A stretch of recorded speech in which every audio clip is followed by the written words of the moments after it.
Check in the description below for timestamps if you want to skip to a specific part in the video. To look at audit logs on Discord Android, press on the 3 bars on the top left, then press on the 3 dots next to your server name. Then press Settings. After that, press on Audit Log.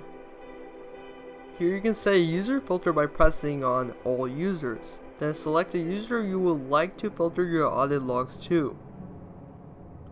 Or you can set an action filter by pressing on All Actions. Then pressing on the specific action that you would like to filter the audit logs to. Another way to access the action filter or user filter is to press on the 3 bars which look like a funnel on the top right.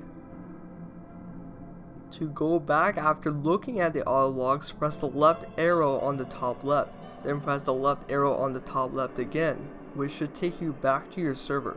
Subscribe, like, and share. Bye.